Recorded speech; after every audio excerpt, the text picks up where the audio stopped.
आज की इस मजलिस में इस बात को गौर से समझो कि शरीयत क्या चीज़ है।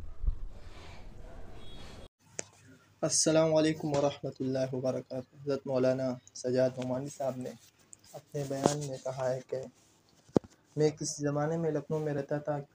वहाँ कोई मुस्लिम साइंटिस्ट मेरे दोस्त बने। उनके ज़रिए से एक अमेरिकन साइंटिस्ट एक इस्लामी मुसलमान स्कॉलर से मिलने आए, तो उन मुसलमान साइंटिस्ट ने उस अमेरिकन साइंटिस्ट को मेरे साथ मिलाया और उनसे कुछ गुफ्तगू हुई और मुकम्मल बयान दिए उन्होंने। तो आप सबसे गुजारिश है कि उनके ये बयान को आखिर तक सुने। शरीयत के बारे में ये जहन से बिल्कुल निकाल दो कि डूज एंड डोंट्स की लंबी चौड़ी फहरिस्त का नाम है शरीयत। ये करो और ये न करो, इसका नाम नहीं है शरीयत। शरीयत हमारे अंदर की फितरत की पुकार का नाम है। फितरत अल्लाहिल्लती फतर अन्नास अलैहा। अब मैं तुम्हें एक वाक़या सुनाता हूँ। वाक़या सुनने में नींद नहीं आती, ऐसे ही बयान सुनने में मैं नहीं कर रहा हूँ। मैं तो आधा जुमला कह के रुक गया। आपने कहा है कि नींद आती है, आप जिम्मेदार हैं। मैं कहाँ हिम्मत कर सकता हूँ कानपुर के बहादुरों के बारे में कोई नेगेटिव बात कहने की। मुझे बहरहाल जिंदा सलामत वापस जाना है, और ये तो रास्ता भी नहीं है यहाँ से भागने का। आपने ऐसी जगह बिठाया है।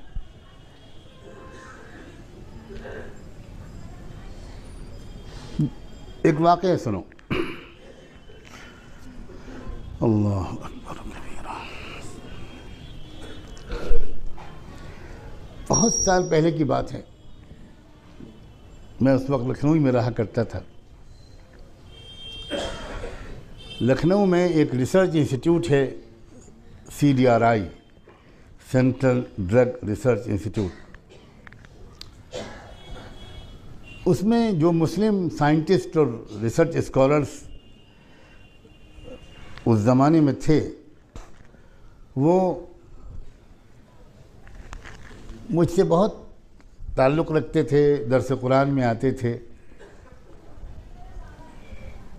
उस इंस्टीट्यूट की तरफ से एक इंटरनेशनल कॉन्फ्रेंस मुनक़िद की गई बायोकेमिस्ट्री की। उसमें एक अमेरिकन साइंटिस्ट प्रोफेसर जॉर्ज ऑर्डल, उनका नाम था, वो भी आए। एक दिन मेरे पास मुसलमान कुछ रिसर्च स्कॉलर्स या साइंटिस्ट लोग आए और उन्होंने बताया कि एक हमारे यहाँ कॉन्फ्रेंस हो रही है, अब कल उसका आखिरी दिन है। उसमें एक अमेरिकन साइंटिस्ट आए हुए हैं, उनका ये नाम है, और उन्होंने हमसे कल ही ये कहा कि भाई हम किसी मुस्लिम इस्लामी स्कॉलर से मिलना चाहते हैं, हम इस्लाम के बारे में कुछ जानकारी हासिल करना चाहते हैं, हमें किसी से मिला दो। तो शहर में तो मुझसे बहुत बड़े बड़े हजरात थे, लेकिन वो लोग मुझसे ही वाकिफ़ थे। तो उन्होंने मुझसे कहा कि आप कुछ वक्त दे दीजिए, कल हम उनको लेकर आ जाएं। मैंने वक्त बता दिया और वो उनको लेकर आ गए। मैंने जहन में कुछ सोच कर रखा था कि अमेरिकन साइंटिस्ट हैं, तो इस्लाम के बारे में जो मैं उनको समझाने की कोशिश करूं, तो वो साइंस के लाइन से मैं कुछ समझाऊं। लेकिन जब वो आए तो मैं उनका हुलिया ही देखकर हैरान रह गया। बिल्कुल साधु लग रहे थे वो, सर मुड़ा हुआ था और सैफरॉन कलर के, ज़ाफ़रानी कलर के कपड़े पहने हुए थे, और गले में साईं बाबा का फोटो लटक रहा था।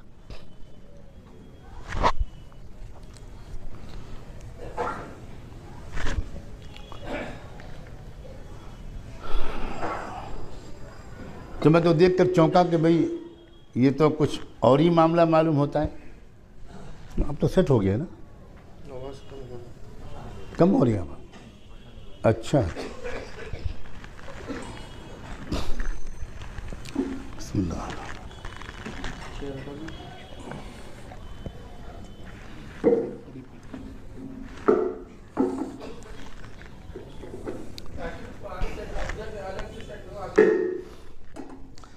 नहीं नहीं नहीं, बस बस वैसे नहीं।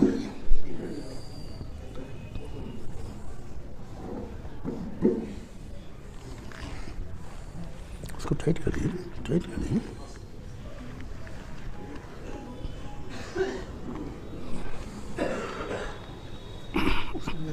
इसको निकाल दिया, इसको निकाल दिया।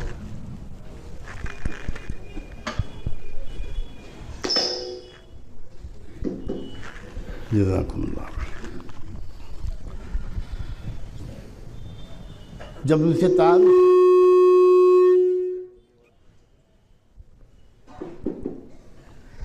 उनसे तारुफ हुआ तो उन्होंने बताया कि मैं 4 महीने साईं बाबा के यहाँ दर्शन और फ़लसफ़ा सीख कर आया हूँ, वेदांत का।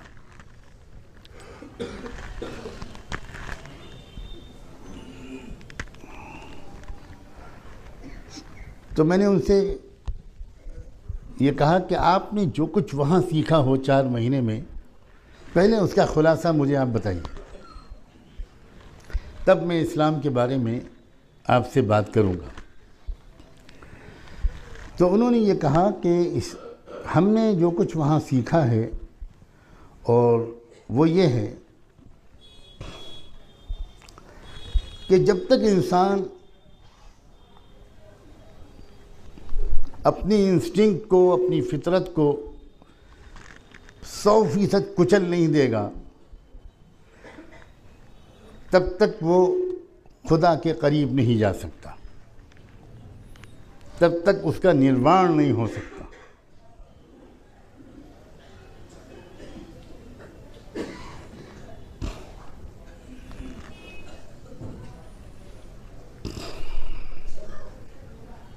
मैंने उनकी बात सुनी और उस पर कोई तबसरा नहीं किया और उनसे कहा कि अब आप मुझसे पूछिए कि क्या पूछना चाहते हैं। उन्होंने कहा मैं इस्लाम को समझना चाहता हूँ, इस्लाम क्या चाहता है, खुलासा क्या है, स्पिरिट और रूह क्या है इस्लाम की, उसके पीछे फ़िलासफ़ी क्या है।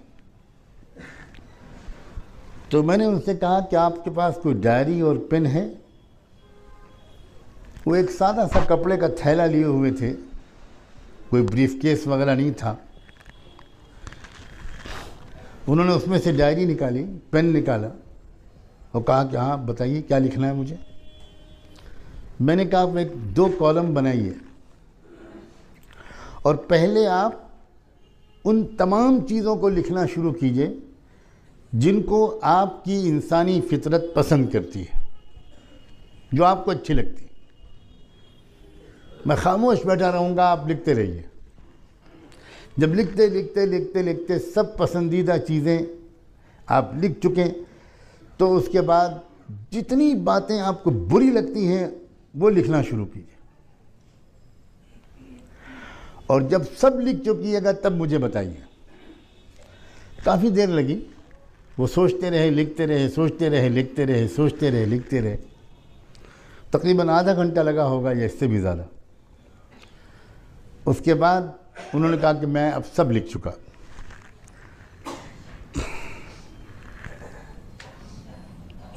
मैंने उनसे कहा कि अब आप जो कुछ भी आपने लिखा है एक एक चीज़ मुझे बताइए और मैं आपको बताऊंगा कि इस्लाम किस चीज़ को पसंद करता है, किस चीज़ को नापसंद करता है। अब आप उसी तरह उसमें टिक कर दिए या क्रॉस लगाइए, इस्लाम किस चीज़ को पसंद करता है। वो बोलते गए। मिसाल के तौर पर उन्होंने बोला वक्त की पाबंदी, जिसके बारे में उन्होंने लिखा था कि ये मेरी फितरत इसको पसंद करती है, ये मुझे अच्छा लगता है। वक्त की पाबंदी, वादे के पूरा करना, बड़ों की इज्जत करना, गरीबों की खिदमत करना, साफ़ सुथरा रहना वगैरह वगैरह बहुत चीज़ें लिखी उन्होंने। और बहुत सी वो चीज़ें भी लिखी जो उनको सख्त नापसंद थी। जुल्म करना, कत्ल करना, हक मारना, बदनवानी और करप्शन, जुल्म, बड़ों की इज्जत न करना, गरीबों का दिल दुखाना, कमज़ोरों का हक मारना। तो जिस चीज़ को उन्होंने ये लिखा था कि आई लाइक इट, मैं इसको पसंद करता हूँ, वही चीज़ के बारे में मैं बताता चला गया, हर चीज़ के बारे में कि इस्लाम इसको पसंद करता है, इस्लाम इसको पसंद करता है, इस्लाम इसको पसंद करता है, इस्लाम इसको पसंद करता है। और जितनी चीज़ों के बारे में उन्होंने लिखा था कि मैं इसको नापसंद करता हूँ, मुझे ये चीज़ नापसंद, मुझे ज़रा रास्ता दे दे, ज़रा थोड़ा सा रास्ता दे दे, रास्ता दे दे।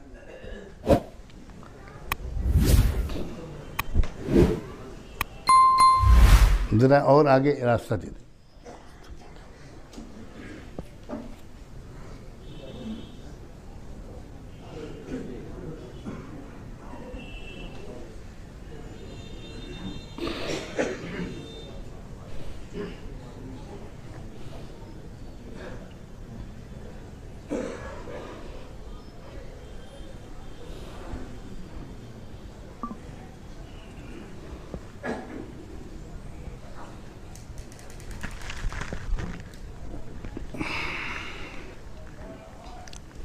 जब सारी चीज़ों के बारे में मेरी गुफ्तगू उन्होंने सुनी और लिखते गए लिखते गए लिखते गए लिखते गए लिखते गए,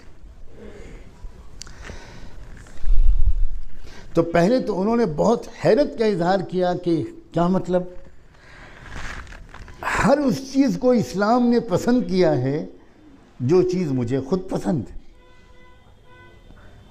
और हर चीज़ को इस्लाम ने मना किया है, नापसंद किया है, नाजायज़ करार दिया है, नापसंदीदा करार दिया है, जो मुझे पहले से नापसंद है।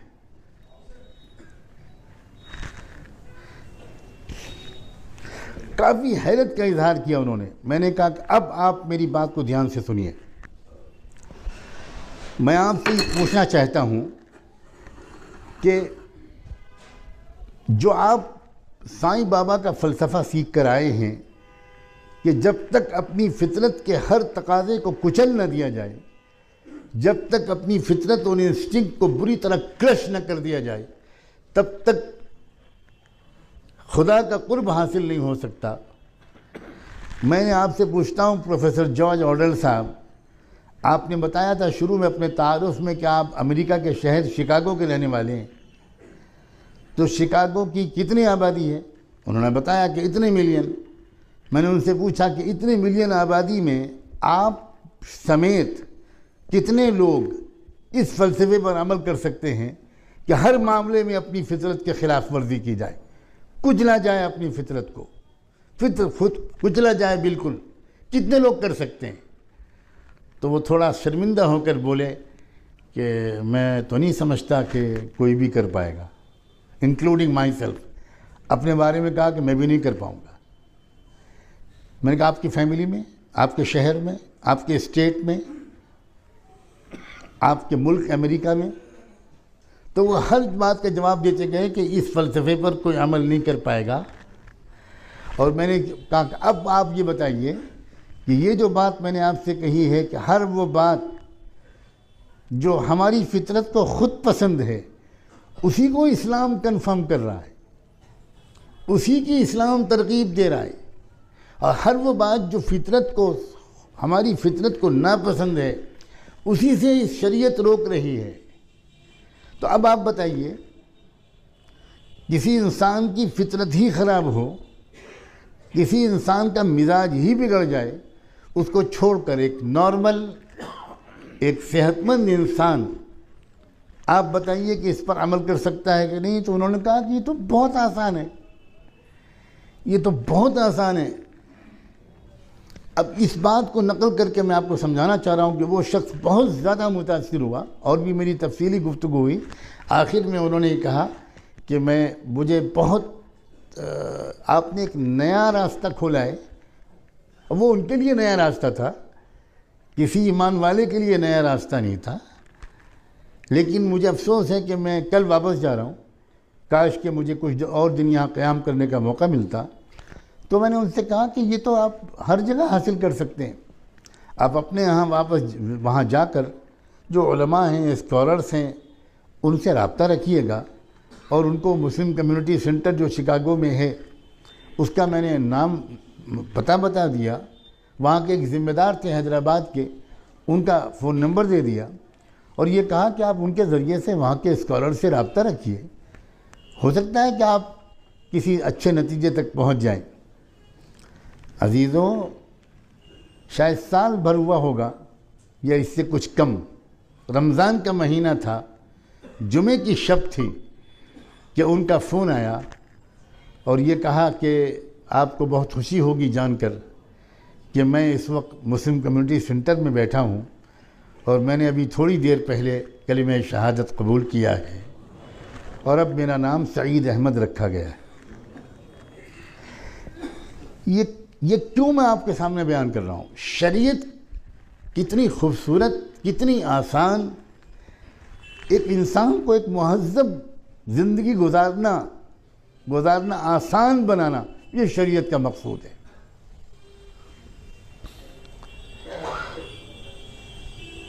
अब शरीयत जो बदनाम की जा रही है, शरीयत के ऊपर जो हमले हो रहे हैं, उसकी दो वजह हैं। सबसे पहली वजह तो ये है कि हम मुसलमान की अक्सरियत शरीयत के अक्सर हिस्से पर अमल नहीं कर रहे हैं। हमने शरीयत के कुछ हिस्से कर रखे हैं, कुछ हिस्सों पर अमल कर लेते हैं, लेकिन बहुत बड़े हिस्से पर हम में से अक्सर लोग अमल नहीं करते। हम रिवाज पर अमल करते हैं, फैशन पर अमल करते हैं, ख़ानदान में जो रिवाज है, बरादरी में जो रिवाज है, हमारे कोलीग्स में जो फैशन है, हमारे क्लास फेलोज़ में जो फैशन है, उस पर हम चलते हैं।